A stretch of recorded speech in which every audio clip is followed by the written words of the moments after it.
അഭിമന്യ പിതാക്കന്മാരെ, മോൺസിഞ്ഞോർമാരെ, പ്രിയ വൈദികരെ, പ്രിയ ബഹുമാനപ്പെട്ട സിസ്റ്റേഴ്സ്, ജോളിയച്ചൻ്റെ പ്രിയ അമ്മച്ചി കുടുംബാംഗങ്ങളെ, ദൈവത്തിൻ്റെ പ്രിയപ്പെട്ട ജനമേ, വരാപ്പുഴ അതിരൂപതയിൽ ആയിരിക്കുമ്പോൾ നമുക്കെല്ലാവർക്കും ഒരു സ്വകാര്യമായ അഹങ്കാരമുണ്ട്. സുഹൃതങ്ങൾ നിറഞ്ഞ ഒരു വിശ്വാസ സമൂഹം, നന്മകൾ കൊണ്ട്, വിശ്വാസം കൊണ്ട്, ഐക്യം കൊണ്ട് അലങ്കരിക്കപ്പെടുന്ന ഒരു വൈദിക കൂട്ടായ്മ. ഇപ്രകാരം ഞങ്ങളുടെ വൈദിക കൂട്ടായ്മയ്ക്ക് സ്നേഹം നൽകി, ത്യാഗം നൽകി, സന്തോഷം നൽകി ഞങ്ങളുടെ കൂട്ടായ്മയിൽ നിന്ന് പ്രിയപ്പെട്ട ജോളിയച്ചനെ ദൈവം തിരികെ വിളിക്കുകയാണ്. ജോളിയച്ചൻ നമുക്ക് നൽകിയ സുഹൃതങ്ങൾ അദ്ദേഹത്തിൻ്റെ മാത്രം പ്രത്യേകതകൾ നിറഞ്ഞ വഴികളിലൂടെയായിരുന്നു. ഏലിയായുടെ കാലത്ത് വെള്ളത്തിൽ കുതിർന്ന പച്ചമരത്തെ പോലും ദഹിപ്പിക്കുന്ന തീഷ്ണതയോടെ എല്ലാ ദിവസവും ബലിയർപ്പിച്ചുകൊണ്ട് ജോളിയച്ചൻ നമുക്ക് ദൈവത്തിൻ്റെ ഒരു വലിയ കൃപയുടെ നീർച്ചാലായി മാറി. സെമിനാരിയിൽ ചേർന്ന ദിവസം മുതൽ മരണത്തിൻ്റെ ദിവസം വരെ, അന്തിമ നിമിഷം വരെ, കട്ടിലിൽ നിന്ന് എഴുന്നേറ്റാൽ കർത്താവിനോടൊപ്പം ഓടണം എന്ന് നമ്മെ പഠിപ്പിച്ചുകൊണ്ട് തീ പിടിച്ച തീഷ്ണത, ആ തീ നമുക്ക് കോരിയിട്ടുകൊണ്ട് ജോളിയച്ചൻ നന്മകൾ, സുഹൃതങ്ങൾ നമ്മുടെ രൂപതയോട്, നമ്മുടെ ജീവിതത്തോട് ചേർത്ത് വെക്കുകയായിരുന്നു. കലപ്പയിൽ കൈവച്ച ശേഷം തിരിഞ്ഞു നോക്കരുത് എന്നുള്ള കർത്താവിൻ്റെ വചനം മുറുകെ പിടിച്ചുകൊണ്ട് മണിക്കൂറോളം നീളുന്ന തൻ്റെ പ്രാർത്ഥനാ സമയത്ത് വെളിപ്പെടുത്തി കിട്ടുന്ന ദൈവത്തിൻ്റെ തീരുമാനങ്ങളാണ് തൻ്റെ ജീവിതത്തിൽ താൻ നിറവേറ്റുന്നത് എന്നുള്ള ഏക ബുദ്ധിയോടെ അദ്ദേഹം അതിരൂപതയ്ക്ക് സേവനം ചെയ്ത ഇടവകകളിൽ നന്മയുടെ, ദൈവകൃപയുടെ ഒരു വർഷമായി തീരുകയായിരുന്നു. മുഴുവൻ സമയവും ജപമാല കയ്യിൽ പിടിച്ച് സ്തുതിച്ച് പ്രാർത്ഥിച്ച് നമ്മെ ആശീർവദിച്ചുകൊണ്ട് നമ്മുടെ വിശ്വാസ കൂട്ടായ്മകളെ അദ്ദേഹം ബലപ്പെടുത്തുകയായിരുന്നു. സ്വാർത്ഥത ഒട്ടുമില്ലാതെ കർത്താവിനെ പ്രതി എല്ലാം ഉച്ഛിഷ്ടമായി കരുതി തൻ്റെ ജീവിതത്തിൽ നിന്ന് എല്ലാം കൊടുത്ത് തീർത്തുകൊണ്ട് ഈ ലോക ജീവിതത്തിൽ തനിക്ക് സ്വന്തമായി ഒന്നും വേണ്ട എന്ന് പറഞ്ഞ് എല്ലാം തന്നെ പരിത്യജിക്കലിൻ്റെ ഒരു വലിയ സുവിശേഷം നമുക്കായി പകർത്തന്ന് സുഹൃതത്തിൻ്റെ ഒരു ജീവിതം നമുക്കായി, തിരുസഭയ്ക്കായി അദ്ദേഹം തീർത്തു വച്ചു. സഹപാഠിയായ ഫെലിക്സ് അച്ഛൻ ഇപ്രകാരമാണ് എഴുതിയത്: പച്ചമരത്തെ പോലും ദഹിപ്പിക്കുന്ന തീഷ്ണതയോടെ ബലിയർപ്പിച്ച ജോളിയച്ചൻ. ഏതടവകയിലേക്ക് കടന്നു ചെന്നാലും അവിടെയുള്ള ബലിയർപ്പണത്തിൻ്റെ എണ്ണം കൂടും. അവിടെയുള്ള ആരാധനകൾ ഒരിക്കലും നിൽക്കില്ല. ജപമാല മണികൾ ആ ദേവാലയത്തിൽ എല്ലായ്പ്പോഴും ഉരുണ്ടുകൊണ്ടിരിക്കും.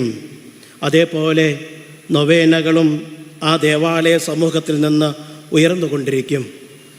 ലാസറസിൻ്റെ അച്ഛനാണ് ഇപ്രകാരം എഴുതി വച്ചത്: താൻ ചെല്ലുന്ന ഇടങ്ങളിൽ കുർബാനകളുടെ എണ്ണം കൂടുമ്പോൾ, നൊവേന കൂടുമ്പോൾ, ആരാധനയും ജപമാലകളും ഉയരുമ്പോൾ, ഞങ്ങളുടെ സമൂഹത്തിലേക്ക് ജോളിയച്ചൻ കടന്നു വരുമ്പോൾ ഞങ്ങൾ പരാതിപ്പെടാറുണ്ട്, കളിയാക്കാറുണ്ട്.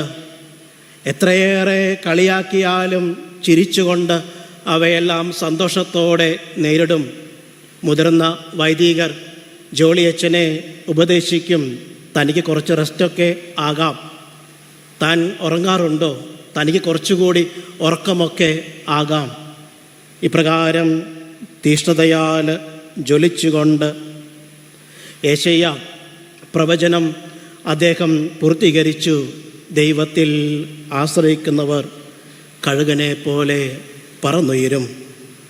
ഏലിയായെ പോലെ ജീവിതത്തിൻ്റെ തീഷ്ണത അദ്ദേഹം സ്വീകരിച്ചു. പക്ഷേ പ്രിയ ജോളിയച്ച, പരാതിയുണ്ട്. ജീവിതത്തിലെ പ്രവർത്തനങ്ങളുടെ വേഗത മരണത്തിലും വേണമായിരുന്നോ എന്നുള്ള ചോദ്യം. പക്ഷേ വചനം ഇപ്രകാരം വിജ്ഞാനത്തിൻ്റെ പുസ്തകത്തിലൂടെ നമ്മെ ഓർമ്മപ്പെടുത്തുന്നു. വേഗതയിൽ അവൻ പൂർണ്ണത പ്രാപിച്ചു. പൂർണ്ണത വേഗതയിൽ പ്രാപിച്ചത് കൊണ്ട് തന്നെ ദൈവം അവനെ വേഗത്തിൽ എടുത്തു. എൻ്റെ പരാതി ഇത്രമാത്രം. ജോളിയച്ചൻ ദൈവം സ്വപ്നം കണ്ടതൊക്കെ വേഗത്തിൽ പൂർത്തിയാക്കി. ദൈവത്തിൻ്റെ പദ്ധതി ഇനി ജോളിയച്ചനിൽ ഒന്നുമില്ല. 27 വർഷക്കാലത്തെ പൗരോഹിത്യ ജീവിതം കൊണ്ട് അദ്ദേഹത്തിൽ വഴി ദൈവം സ്വപ്നം കണ്ട എല്ലാ ദൗത്യങ്ങളും വേഗത്തിൽ പൂർത്തീകരിച്ചതുകൊണ്ട് തന്നെ ദൈവം തീരുമാനിച്ചു, അവൻ എൻ്റെ പക്കൽ ആയിരിക്കട്ടെ. എനോക്കിനെ പോലെ അവൻ സംപ്രീതനായി ജീവിച്ചു. ദൈവത്തിൻ്റെ ഒപ്പം അവൻ നടന്നു. ഒരു നാൾ അവനെ ആരും കണ്ടില്ല. ദൈവം അവനെ എടുത്തു. അപ്രകാരം ആശ്വസിക്കാനാണ് ഞങ്ങൾ ഇഷ്ടപ്പെടുക. ദൈവത്തിൻ്റെ പദ്ധതി വേഗത്തിൽ അതീവ തീഷ്ണതയോടെ എല്ലാം പൂർത്തീകരിച്ചതുകൊണ്ട് ദൈവത്തിന് ഇനി പദ്ധതിയില്ല. പദ്ധതി ഒന്ന് മാത്രം, ആത്യന്തികമായി സംപ്രീതനായവൻ ദൈവത്തോടൊപ്പം ആയിരിക്കുക എന്നുള്ളത് മാത്രം.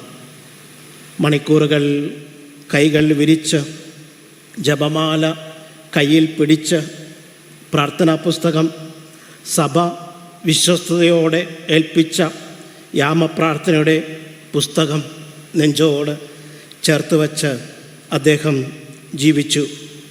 കർത്താവിന് വേണ്ടി ജീവിച്ചു. ലൗകികമായ വികസനങ്ങൾ എല്ലാം നടത്തുമ്പോഴും നമുക്കറിയാം, ഏതൊരു ഇടവകയിൽ ചെന്നാലും ആ ഇടവകൾക്ക് വികസനം ഉണ്ടാകുകയുള്ളൂ, ആത്മീയമായും ഭൗതികമായും എല്ലാം. ഈ ലൗകിക വികസനത്തിൽ അദ്ദേഹം ഏർപ്പെടുമ്പോഴും എല്ലാം അദ്ദേഹം കൊടുത്ത് തീർത്തു. ഒന്നും ബാക്കിയുണ്ടാകില്ല. അദ്ദേഹത്തിൻ്റെ വിൽപ്പത്രത്തിലും ഒന്നും ഉണ്ടാകില്ല. കാരണം അദ്ദേഹത്തിന് ലഭിച്ചതെല്ലാം, മറ്റുള്ളവരിൽ നിന്ന് കിട്ടിയതെല്ലാം നിർധനരായ സഹോദരിമാരുടെ കഴുത്തിൽ താലിയായും പാവപ്പെട്ട കുടുംബങ്ങൾക്ക് കൂരയായും വിദ്യാർത്ഥികളുടെ കരങ്ങളിലുള്ള പഠന സർട്ടിഫിക്കറ്റുമൊക്കെയായി മാറി. എല്ലാം അദ്ദേഹം കൊടുത്തു തീർത്തു. ഒരു നാൾ ലൂർദ് ആശുപത്രിയിൽ നിന്ന് കൊരട്ടി പള്ളിയിലേക്ക് ട്രാൻസ്ഫറായി പോകുന്ന സമയം, പാതിരാത്രി. ഞാനന്ന് ചാത്യാത്ത് ദേവാലയത്തിൽ സേവനം അനുഷ്ഠിക്കുന്നു. പാതിരാത്രി ഒരു കോള് വന്നു. എടോ സിജ, അങ്ങനെ വിളിക്കൂ എടോ എന്ന് പറഞ്ഞ്. പൈസ എന്തെങ്കിലും ഇരിപ്പുണ്ടോ? ഞാൻ പറഞ്ഞു, അച്ഛാ എന്താ അച്ഛന് വേണ്ടത്? അച്ഛൻ പറഞ്ഞു, എനിക്കൊരു 1000 രൂപ വേണം. ഞാൻ പറഞ്ഞു, ഞാൻ കൊണ്ടുവന്നരാം. അച്ഛൻ നാളെ പോകാനുള്ള തയ്യാറെടുപ്പിലല്ലേ? അച്ഛൻ അപ്പോഴും പറഞ്ഞു, എനിക്കിന് നൈറ്റ് ഡ്യൂട്ടിയിലുള്ള കുറച്ച് ഡോക്ടർമാരെ, കുറച്ച് സ്റ്റാഫിനൊക്കെ കാണണം, അവരോട് ബൈ പറയണം. ഞാൻ തന്നെ വന്നോളാം. താൻ ഇവിടത്തോളം വന്നാൽ ഗേറ്റെല്ലാം തുറന്ന് ആശുപത്രിയിലേക്ക് കടക്കണ്ടേ? അങ്ങനെ പാതിരാത്രി ജോളിയച്ചൻ ചാത്യാത്ത് പള്ളിയിൽ വന്നു. പറഞ്ഞു, നാളെ പുതിയ പള്ളിയിലേക്ക് പോകുകയാണ്. കയ്യിൽ ഒന്നുമില്ല. 1000 രൂപയെങ്കിലും കയ്യിൽ പിടിക്കണ്ടേ? ആദ്യത്തെ മാസത്തെ അലവൻസ് കിട്ടുമ്പോൾ ഞാൻ കൊണ്ടുവന്ന് തരാട്ടോ. അങ്ങനെ തനിക്ക് കിട്ടിയതെല്ലാം ലോകത്തിന് നൽകി. അപ്പോസ്തല പ്രവർത്തനങ്ങൾ പറയുന്നത് പോലെ സ്വർണവും വെള്ളിയും ഒന്നും എൻ്റെ കരങ്ങളില്ല. എനിക്കുള്ളത് ഞാൻ തരുന്നു. കർത്താവായ യേശുക്രിസ്തുവിൻ്റെ നാമം.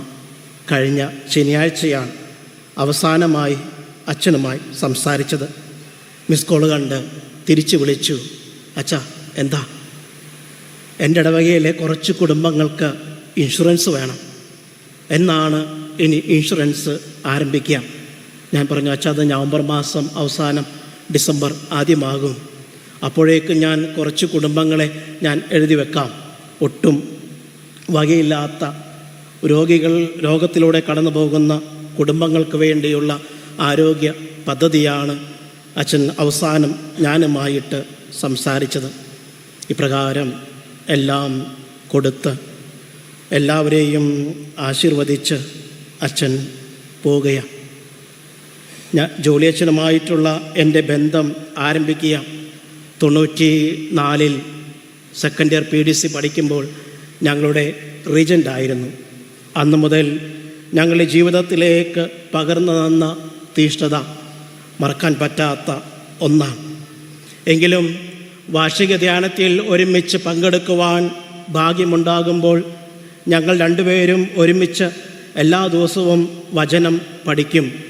ധ്യാനം തുടങ്ങുമ്പോഴേ പറയും, സിജ, നമുക്ക് പഠിക്കണോട്ടോ, 5 ദിവസമുണ്ട്, എല്ലാ ദിവസവും അരമണിക്കൂറെങ്കിലും നമുക്ക് വചനം പഠിക്കണം.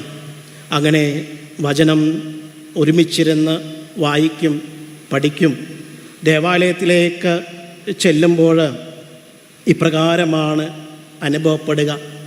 ഞങ്ങൾ സാധാരണഗതിയിൽ 4 പേര് ഒരു ബെഞ്ചിലിരിക്കുമ്പോൾ അവിടെ എല്ലാവർക്കുമുള്ള ഉടുപ്പ് അച്ഛൻ തയ്യാറാക്കി വെച്ചിട്ടുണ്ടാകും. എൻ്റെ പ്രാർത്ഥനാ പുസ്തകത്തിൻ്റെ പേജുകളെല്ലാം അന്നത്തെ ഫീസ്റ്റ് അനുസരിച്ച് ക്രമമനുസരിച്ച് ക്രമപ്പെടുത്തിയിട്ടുണ്ടാകാം.